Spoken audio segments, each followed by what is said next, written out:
Mr. Speaker, I rise today to urge my colleagues to join me in fostering further investment in our United States economy by one of our oldest allies, Portugal. As the co-chair of the Congressional Portuguese Caucus, I am proud to join Congress members Cicilline and Valadao in leading the AMIGOS Act, which will make Portuguese citizens eligible for E1 and E2 visas. These visas allow individuals to enter the United States to conduct substantial trade or invest a substantial amount of capital, which spurs investments in our economy and helps create jobs. That's, after all, what we do with our friends, with our allies. In 2015 alone, between Portugal and the United States, there was $4.2 billion in trade.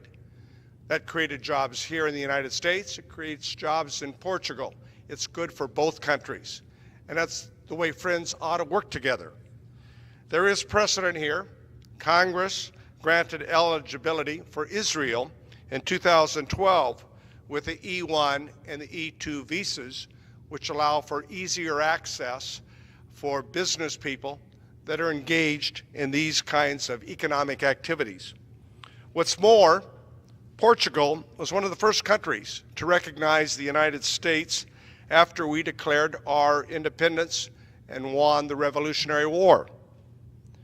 And for many of us, we remember our history after World War II to defend Western democracies. Portugal, along with the United States, that helped organize Western Europe to create NATO, the North Atlantic Treaty Organization, that has been the bulwark of defense of Western ideals that are the foundation of our democracies.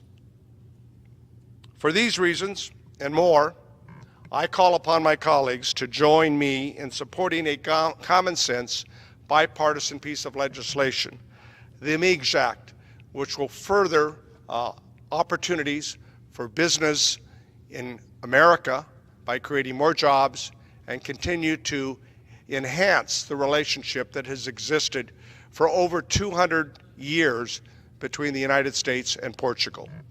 I yield back the balance of my time.